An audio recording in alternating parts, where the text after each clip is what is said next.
I'm happy he's here. So I appreciate you being here. Thank you. Suited up, booted up, tied up. You know. Is that a Windsor knot? It's actually a double Windsor. I told you, nigga. I was just guessing. That's the only knot I know. I thought there was only one knot. I only do the one knot. I don't know what it's called. Standard. Doing no other knots. Yeah. So I mean, I appreciate you being here, man. It's nice to get this perspective. We're definitely going, definitely gonna, tease your brain a little bit about some things. Whatever, you're entertainment and a criminal defense lawyer. So I mean, a lot of entertainment and criminal defense is being out there right now. Maybe the entertainment is the criminal defense. I mean, it is. Yeah. It really is. He said, "Oh, what you sold? How much crack? I'ma love this." Where do you get your where's your bread and butter? My bread and butter is criminal defense for criminal sure. Defense. Yeah, for sure. Okay. What's the craziest criminal you defended? That was my next question. Well, by crime. By crime, the craziest you mean crazy by the crime? What did they do? Yeah, what were they accused of doing? Well, I mean, I've represented rape. Wow. But I would say the most noteworthy would be I'm representing. It's currently going on so I can't speak about it too much. Yeah.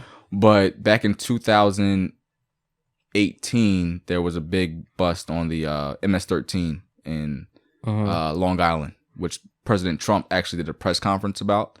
And what is the MS-13? MS-13 is one of the. It's a crazy gang. It's like the most dangerous gang. Oh yeah, that's the Spanish gang, right? Yeah. Okay. That gang is wild. Yeah. So I represent. It's a 93-person indictment, meaning it's a pretty long indictment. I saw a documentary about them. Yeah, and listen. Yeah, it's crazy. And I represent one of the people in that indictment that they're alleging had something to do with. So in the MS-13, what they're alleging is that there's different factions of that. Yeah. And I represent a person in charge of that they're saying was the head of one of those different factions. Wow. Out in Long Island. So I would say that's pretty big. Yeah. Listen, I watched the documentary. Okay, Montrell, I'm gonna tell you this. I'm calling you Montrell now. I watched this documentary about the MS-13s, and that shit made me scared of gangs. You grow up, you hear about the Bloods and the Crips. Y'all niggas ain't got nothing on them. Okay, y'all ain't got nothing on them. Okay, there was a man that had an axe, like a mini axe, that he carried around with him at all times in his pants. Pants, strapped to him. A mini axe. Yes, a mini axe strapped to him at all times. Bruh. Cargos. How many so when you do you defend anybody by yourself?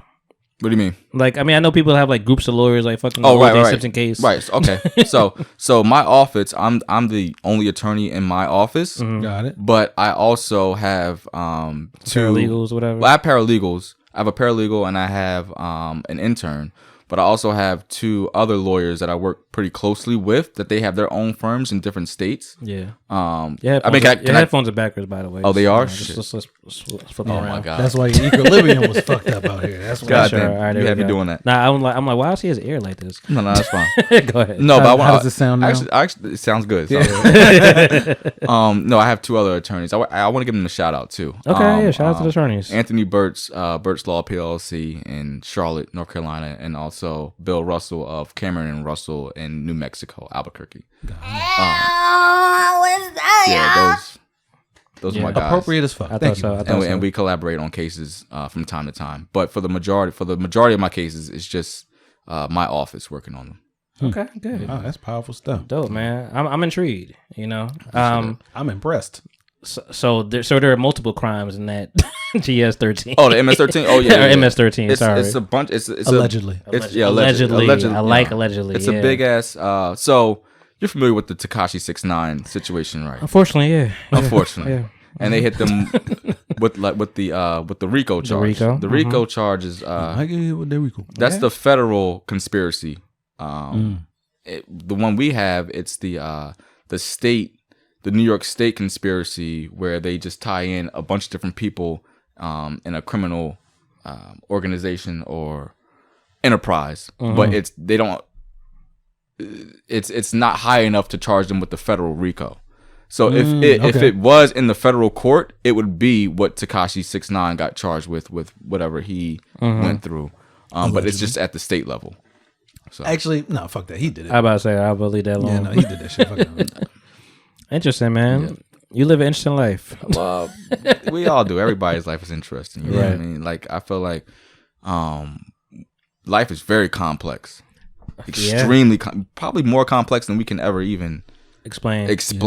You know, from representing multiple. I mean, I represent a lot of different people, and I have relationships with all these different people, and to see what they go through and what drives them and how they react with me. Life is very complex, and everybody has a. Nothing is cut in is black and white. Nothing is cut and dry. Not cookie cutter. So, is there anybody that you? Because I guess the whole thing is you defend everybody. Doesn't matter if they're guilty or not. It doesn't matter if you think they're guilty or not. The only thing that I ask is that my clients be honest with me. They gotta be. You know what I mean? My biggest, I wouldn't say my biggest, but one of my biggest pet peeves is when my client is trying to talk to me as if I'm the judge. Like when they're trying to prove their innocence to me. Yeah. Don't do that, because that makes my job harder. Because you're swayed, or like, for example, I had a situation where I'm talking to a client and he tells me, "Oh, I didn't say anything to the cops. I didn't do anything." And then when I get discovery, I'm like, all right, fine. If you say you didn't say anything to the police officers or whatever, then we got a good case. We got a strong case. I get the discovery back. The discovery is the evidence that the state has against you. And I get the discovery, and he made 3 different statements to the officers, putting him at the scene of the crime. You just made my job harder. Right. Man. You not only did you make my job harder, but you lied to me. Yeah. So now I look like a fool. I look like a fool now. Do you stop representing them after that? No, you can't. You can't because they paid you, right? Well, not even just that. It's not enough to tell the judge, hey, you have certain standards that you have to meet in order to withdraw from a case. Got it. And that wouldn't be a big enough standard. It's just, you could argue that the lawyer-client relationship diminished after that, but a judge wouldn't be going for that. But it's just, to me, it's like, come on, I'm representing you. I'm putting myself in your shoes. Yeah. Keep it a bean with me. Yeah. Right. Yeah, for real. Yeah, but I get it. They're scared of what could happen. But how many cases have you represented? I don't know. In the hundreds, thousands. Oh, in 1,000. Like in my first 2 years of practice. Well, my first year of practice, but prior to me starting my own firm, I had like 700 cases on my caseload. That was my first year. Is there such thing as a star lawyer? Yeah, you have different, achievements that you can pay for. Like super lawyers. You ever heard of super lawyers? Nah, what that? That's a lawyer with a cape on it. It's like it's like the O.J. Simpson team. Is that like a super lawyer team? Johnny Cochran and all them. Yeah, everybody. He and Rob Shapiro and Kardashian and all them. Yeah, they were a team. That's super team. Yeah, that's the dream team right there. It was 98 Bulls. Yeah. Okay. Yeah.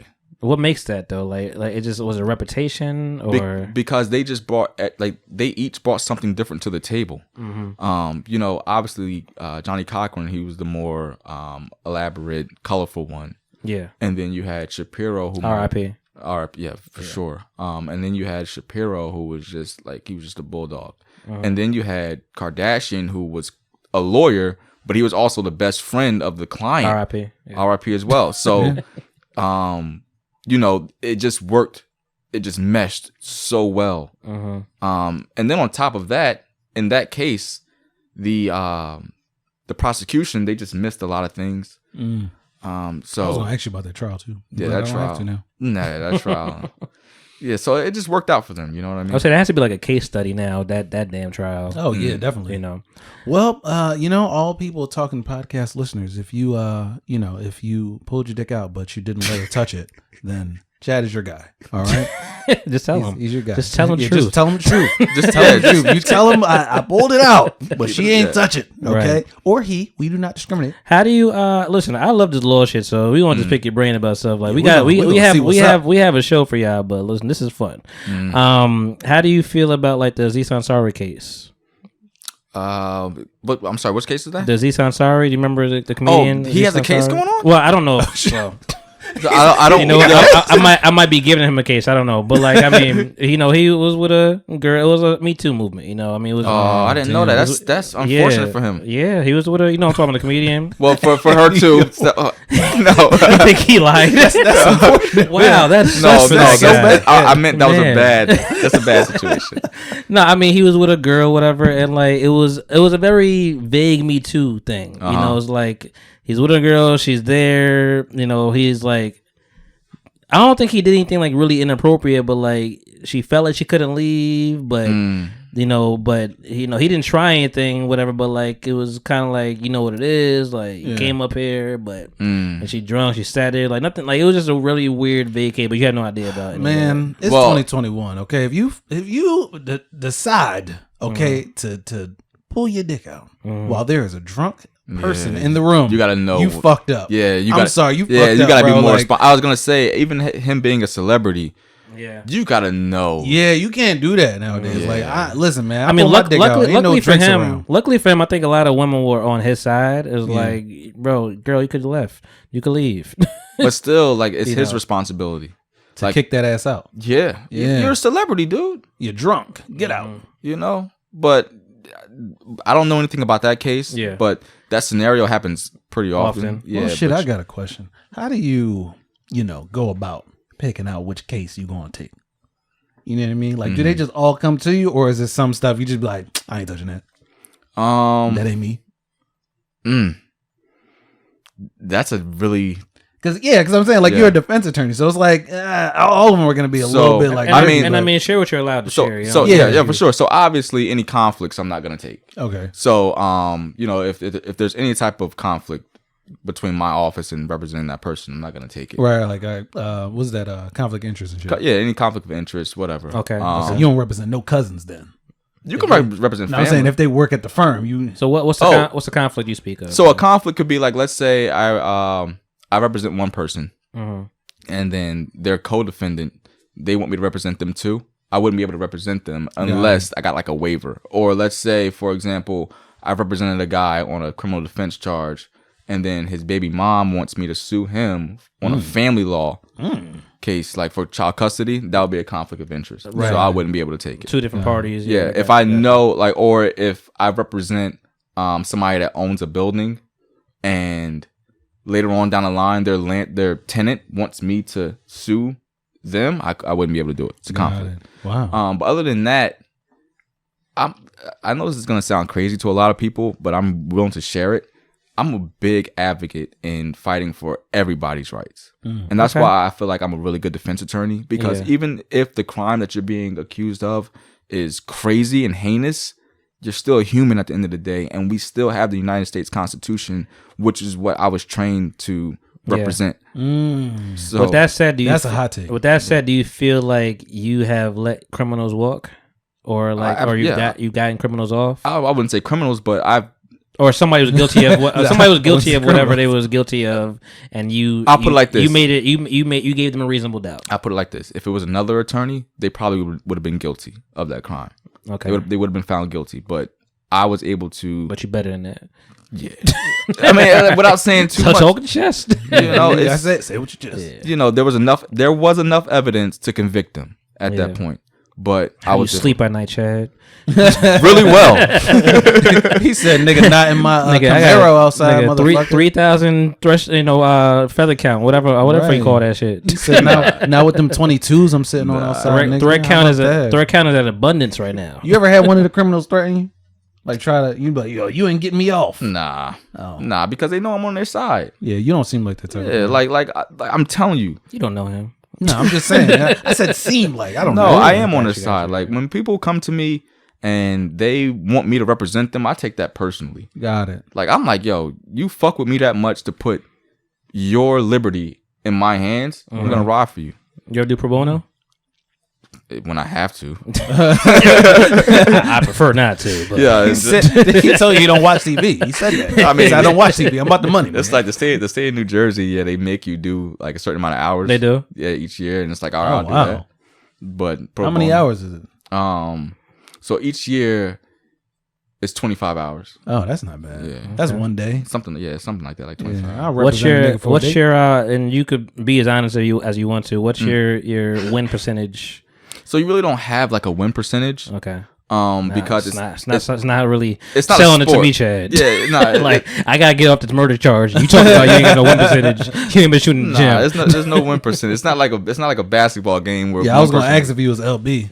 Nah. Ball, ball, never lost. never lost. that's a good one. I like that one.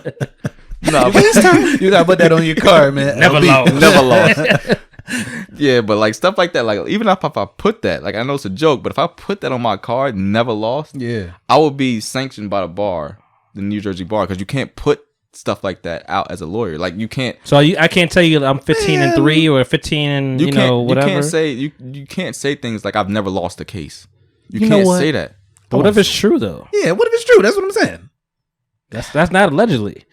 That's true. I mean, like That's not upon information. there's a lot of different rules that we gotta abide by. Like, Listen. like for example, I focus on criminal defense, but legally by law, I can't say I specialize in criminal defense. Oh, wow. It's a bunch of different. But you do though. That's what you do. If I focus on it, I can't specialize in it. Man, New Jersey, fuck y'all. No, that's the board. That's The board, fuck the board. all the way federal. through. The board, fuck his How long? husband. How long? Somebody's This is husband. my last question before we get Sure. into some other shit. How long did you take you to get your Law degree? license or Law whatever license. whatever it is? All right, so yeah, I did 4 years at Willie P. Yeah, gang. You know yeah, the fucking you vibe. already know. Dub P. And then They I don't call it that. It's really and then I did I got my JD from New York Law School, and that was a 3-year program. So JD Junior. no, Juris Juris Doctorate. Doctorate. Yeah, that's Juris what I was Doctorate. gonna say. No one. You know what? You lying ass nigga. And then it was I took the bar. When did I? So from when did I graduate high school? I don't know. 2007 Yeah, I was 06, man. Yeah, we right. to 2015. I became a lawyer, so about 8 years. How hard was the test? The bar Yeah. was terrible. Yeah. Like, yeah. You passed on your first try? Oh yeah. Okay. I took New York and New Jersey back to back. So Oh, okay. the first 2 days were New York, and then I drove from Manhattan. After the New York bar in Manhattan, I drove from Manhattan down to Atlantic City that same day, and took the bar the next morning in New Jersey. Well, And listen. passed. Do you have to reinstate anything like each year or something like that, or No, you just gotta pay your dues. pay your dues? Yeah, Man, Yeah. and do it at CLEs. the board, okay? You LB to me, my nigga. I Or appreciate. you LB to me. Never lost. Speaking of paying dues, Uh-huh. You know, so my week was chill. I've been watching a lot of wrestling.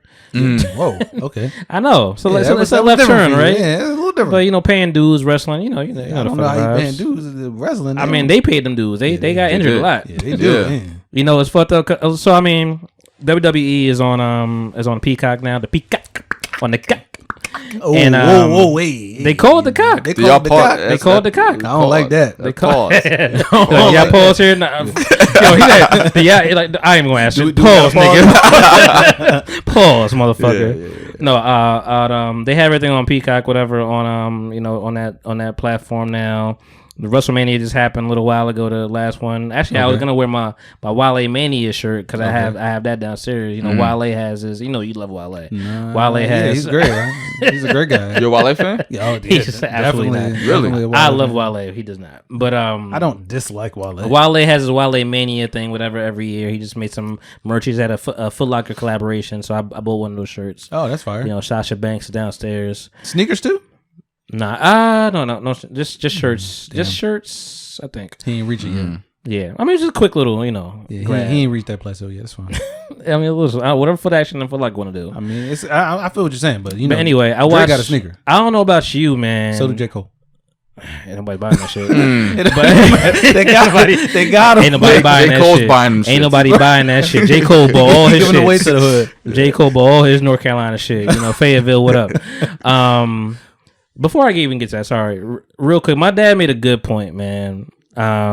He listened to the podcast with me and Britt, whatever, just me and her chopping it up, whatever. Yeah. And I was talking about how I went to Philly to get some, find some edibles before I hit y'all up. Yeah. It was crazy a thing. mistake. that you did. Yeah. Mistake. And I said the name. No, you did not. I do remember saying their name. You did that? Yeah. Why do you do that? Because I was like, fuck it. No, don't. You can't say fuck it. And my dad was just like, he listened to your podcast. I thought you were going to talk to me like, I was laughing like, I know, a lot of cursing. That's what I'll be doing. I'll be cursing and shit. You know, right. Fuck. Yeah. And he was like, before I even said any of that, he was just like, yeah, man, you know, he's talking about that Philly thing. It's like, what the fuck is wrong with you, man? He's like people know people. That's what and they can find you like, oh, you was talking shit, and they could come up in here and do whatever. Like, yes, absolutely. I'm like, you know what? That's valid point. They're gonna come up here and they need Chad. Damn. Well, he's the first person I'm calling for this. Nigga, you can't call him. You can't call him. No, I'm call somebody else. Telling him the truth. Right. No, spin that shit. They gotta tell him the truth, and then they get off with popping your ass. No, nobody telling them. No, don't say that. But anyway, yeah, I was like, you know what? Maybe I'll be a little more careful with stuff like that. Like, you're right. I did say the whole name. Yeah. The whole name? Yeah, you didn't say the government though. No, I'm saying I said the name of the business. Oh, that's not that bad. That's what I'm talking about. Yeah, that's not that bad. If the business it's like, is out there, but it's like it's our business, and you talking shit about it. Like I could come see you. You could. You know, we trying to make money over here. You fucking our shit up. Yeah, okay. People listen to you. Whatever. I get it. So I was like, you know what? That's valid.